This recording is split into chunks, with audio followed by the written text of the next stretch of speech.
Okay. Bismillah ar-Rahman ar-Rahim. Wassalatu wassalamu ala Rasulillah. Yesterday, we started talking about the dichotomy of inflection versus derivation. And we also started talking about the, let's say, the change patterns of derivational morphemes and how they are motivated by phonology, by suprasegmentals like stress patterns, voicing of final consonants, adding derivational morphemes that includes a change in the stressed vowels.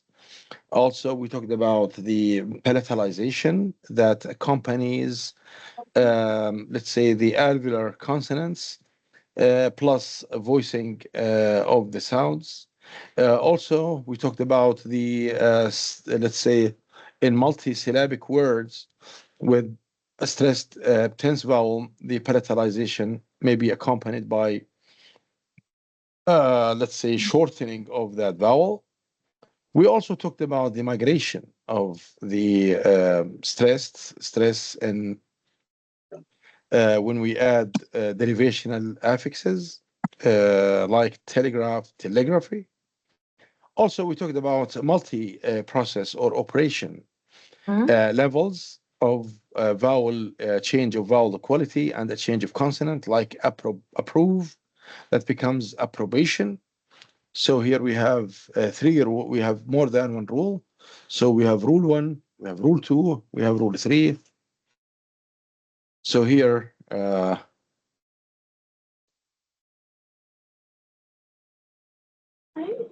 okay. So we have different rules. Okay. Okay. So we have a variety of rules here. Approve. We have approbation. The adding of ation changes the v into b, and the position of the stress from the initial position into the second position. And the shortening of the vowel. Also, we talked about here finally how English allows to change the word status as a part of speech without any change except for the context itself. Now we move, dear students, to derivational meanings like agent nouns, right? Like when we say agent nouns, the nouns that do the action or the event, like drink, drinker. Quality nouns like kind, kindness. Facilitative adjectives, read, readable. Ordinary nouns to reverential nouns like man, sacred man.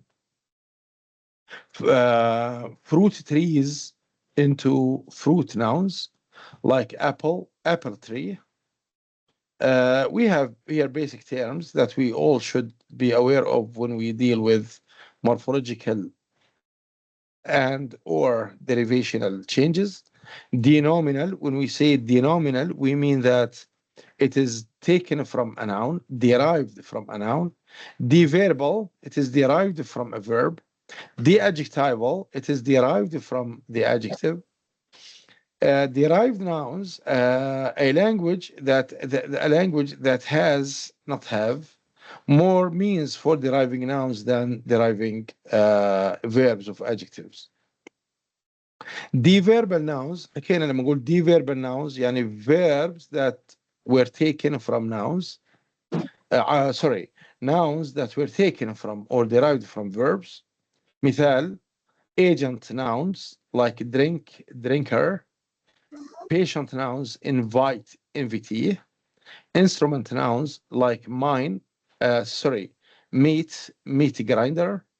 Action nouns like discover, discovery. We have the adjectival nouns, i.e. nouns that are taken from adjectives, like quality nouns, like new, newness. Person nouns, smart, smart guy.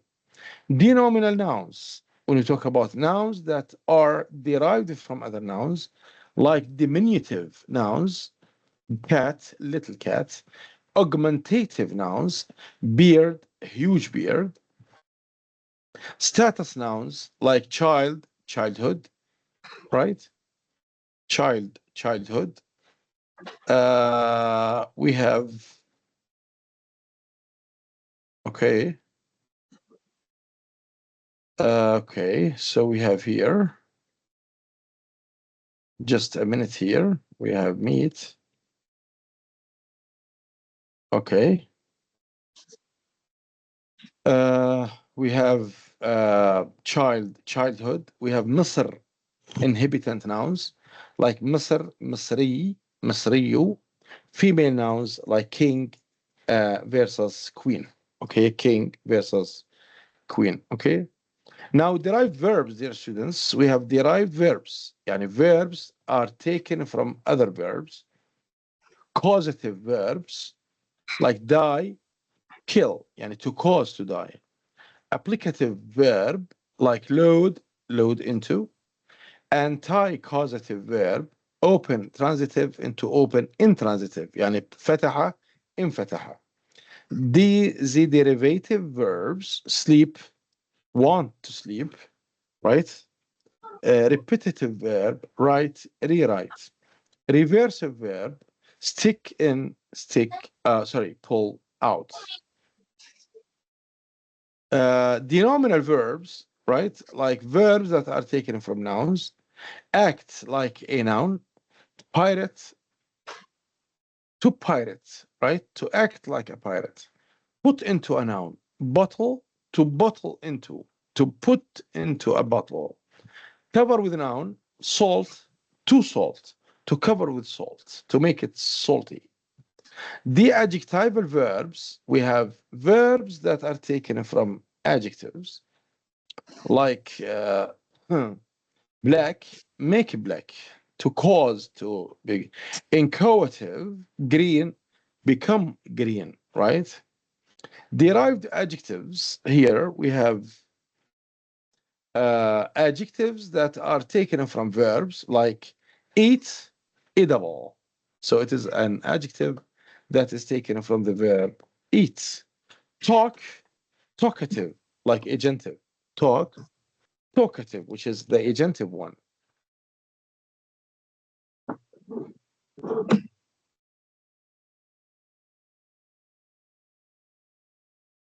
Denominal adjectives.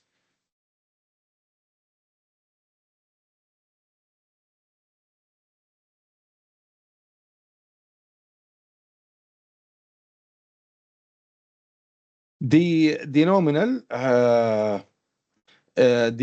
adjectives, i.e. adjectives that are taken from nouns. So we have a relational, i.e. related to a noun, like king, royal.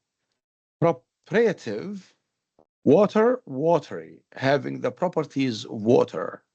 Privative, like lacking the noun. Water, waterless, and it lacks the properties of H2O or water.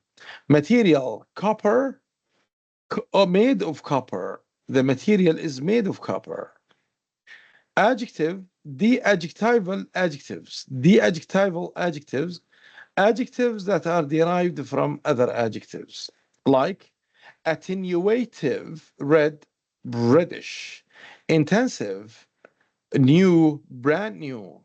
Negative, beautiful, huh? A beautiful, ugly, right?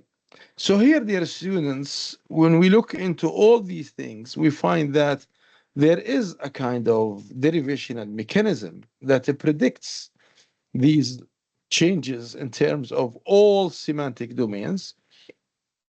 And typically in the exams, we do not ask our students to memorize them, but to be able to deal with them, right? To know that it is attenuative, intensive, and so on and so forth. Now we move to the properties of inflection and derivation. And this is very important. Typically, one of the major points, one of the major areas under investigation by all morphology students is to know the mechanisms governing these changes. I mean, the changes between inflection and derivation. So, for example, here, inflection is relevant to syntax, while derivation is not relevant to syntax.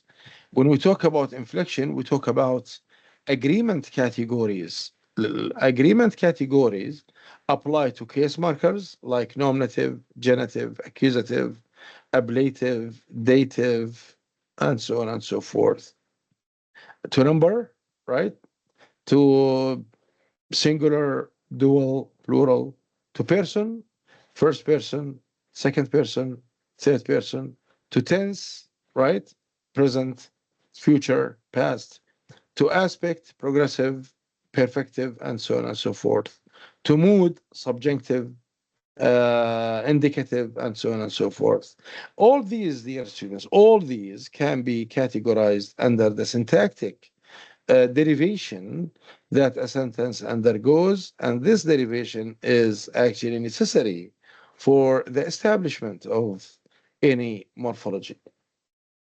A derivation, dear students, a derivation not totally relevant to syntax. بمعنى إنه we do not have features, we do not have uninterpretable features that should check to establish agreement. Sometimes it does have, like the lexemes construct and construction.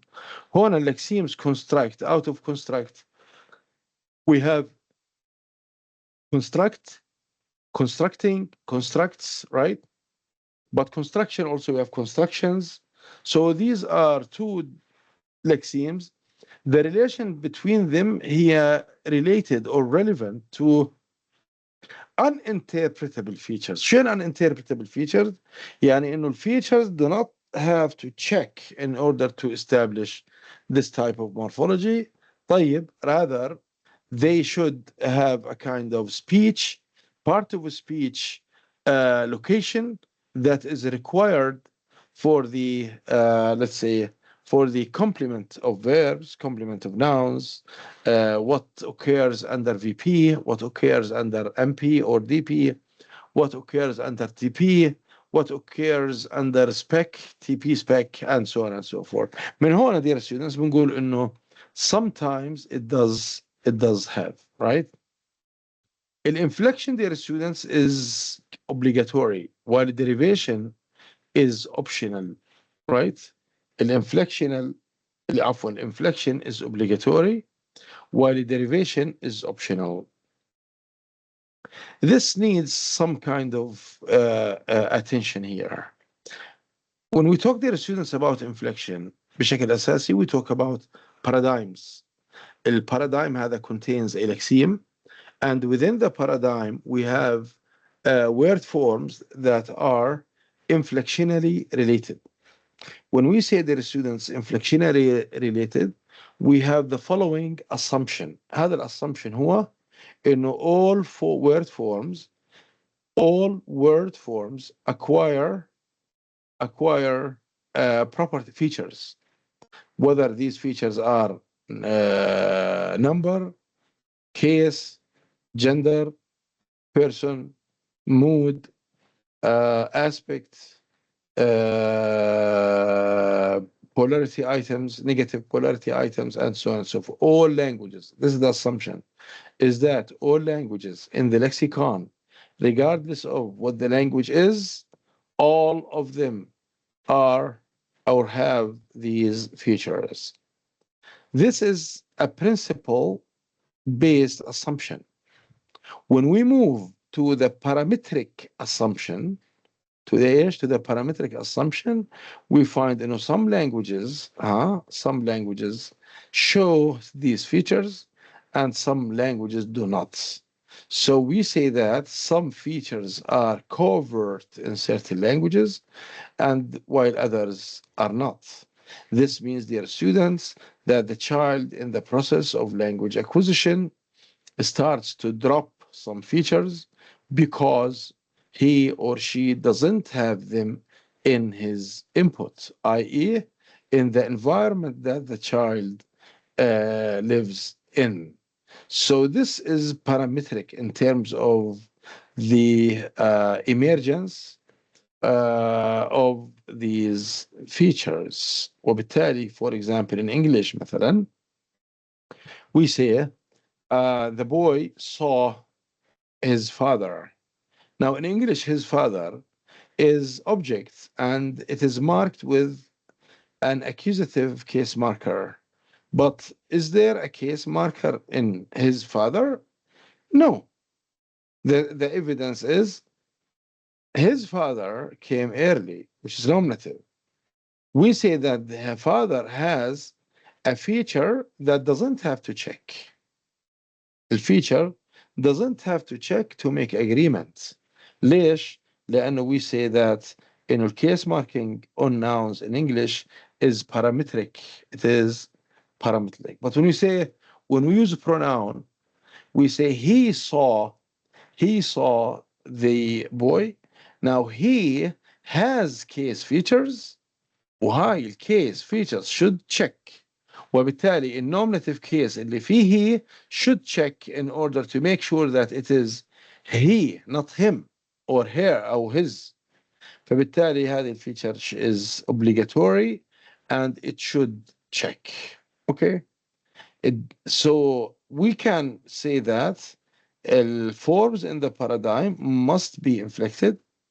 This is not not optional. So the word insula مثل ما حكينا في Latin is impossible.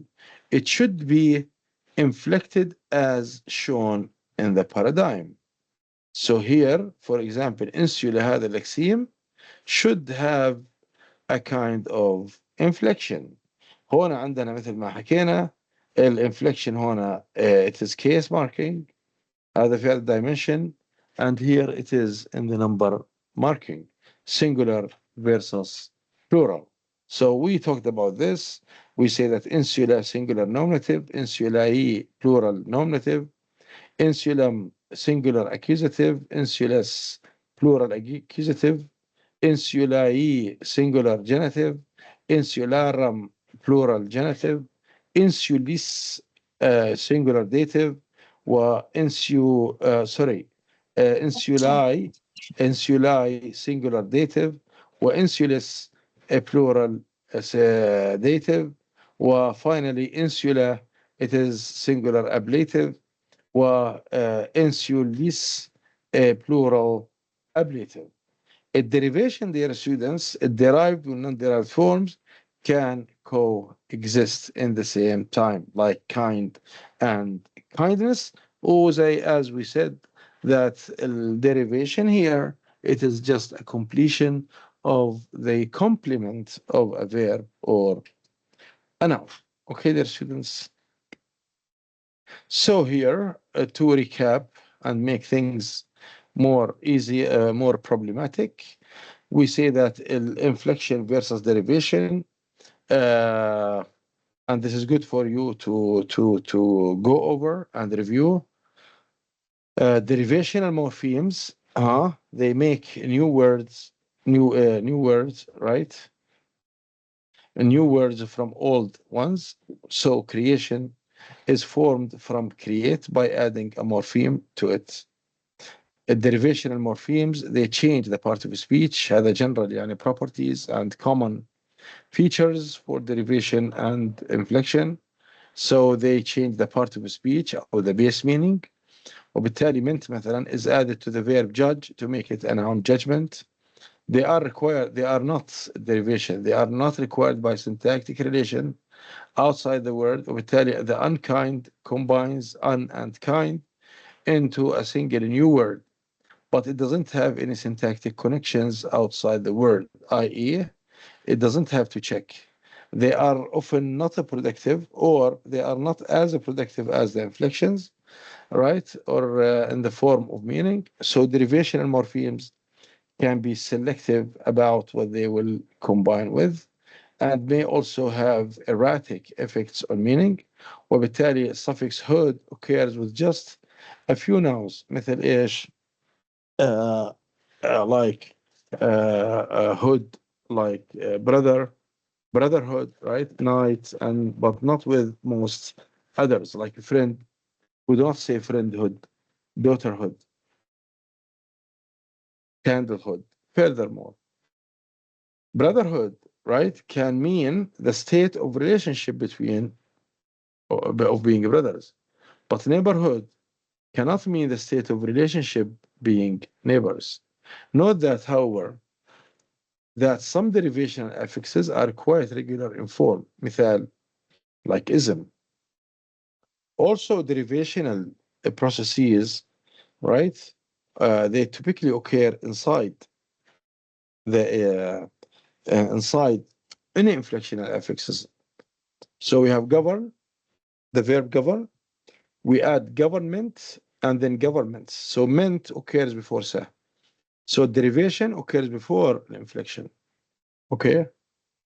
Derivational also can appear either as prefixes or as suffixes.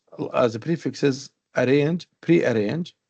So if you are asked what the status of a pre, we say that pre here is derivational. Or arrangements, right? The arrangement will be ish. Here it is a suffix that has the role of inflection. Derivation. الانفlectional morphemes, uh, do they have any characteristics؟ طبعا. أول حاجة إنه they do not change the basic syntactic category. وبالتالي big, bigger, biggest are all adjectives. So there is no change at all due to this inflectional change. They express grammatically required features, right? حكينا عنهم like person, like number وما إلى ذلك. They occur outside the derivational. Yeah, this is similar to here, right? Here, the derivational is inside, and inflection is outside. It is what? It is outside. So here, so we have government, governments with sa, right? So here, it's a sa inflection that is outside the derivational morpheme, okay? The derivational morpheme. So here we have some questions. Can a word be a morpheme? The answer is yes, at least in the sense that a word may contain exactly one morpheme, like car, a word, and noun, and it is a morpheme. Are there morphemes that are not words؟ يعني في عندنا morphemes ولكنهم not words? The answer also is yes. None of the following morphemes is إيش؟ Word. So an is a morpheme, but it is not a word. It is a prefix. Issa, it is a morpheme, but it is a suffix. Can a word be a syllable? The answer is yes. At least in the sense that a word may consist of exactly one syllable. So car, here one morpheme, here one word, here function content word. It is a noun and it is age, and also it is a syllable. Work, in, and so on and so forth. All of them can be one syllable, and at the same time they are one morpheme. Okay. Now we move to, are there morphemes that are not syllables؟ يعني في عندنا morphemes وما بيكونش syllable? Yes, of course. For example, under هي morpheme, but it is more than one syllable, right? It is more than one syllable. Un, under. S, it is a morpheme, but it is less than a syllable. So more than or less than, right? طيب. Are there syllables that are not morphemes؟ يعني بيكون عندنا syllable وهذا الsyllable بيكون not morpheme? Yes. Many syllables are less than إيش؟ Are less than a morpheme. Just because you can break a word into two or more syllables, it does not mean إنه كلهم فيهم morpheme. So we have kayak, for example. Kayak, two syllables, لكنها one morpheme. Right? So neither ka nor yak is a morpheme. angle, for example, angle here, one morpheme, and it is two syllables. So an and gel, كلها اللي هي syllabic, right? Jungle, the same idea, okay? Jungle, right? So here we find they are words, but these words cannot be split into morphemes. Rather, they can be split into syllables, into ish syllables, okay? Okay, so here, what are the major differences between derivational and inflectional affixes?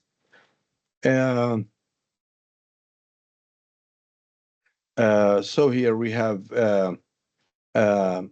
derivational and inflectional affixes. Here we talk about a change in the part of speech, right? While the inflectional affixes do not change the parts of speech, right? Liclitics are inflectional or derivational, right? Liclitics like we said, if you remember, when we talked about grammaticalization, we said that one of the destinies for a grammaticalized form is that it becomes eclectic, i.e., it is shortened, it is dependent, it cannot stand by itself, so it attaches to another word form to be separated by an apostrophe. So are eclectics inflected or derivational morphemes? هذا السؤال مهم, because the answer would depend on your definitions, right? So the categories of inflection and derivation are descriptive terms that really don't have a strong theoretical basis. However, بناء على comparison to typical examples of inflectional and derivational affixes, the answer seems to be neither, in that eclectics are not lexical affixes at all. So this seems to be the answer for our business, okay? So okay, so let's stop here. Well, thank you for listening. We'll see you next time.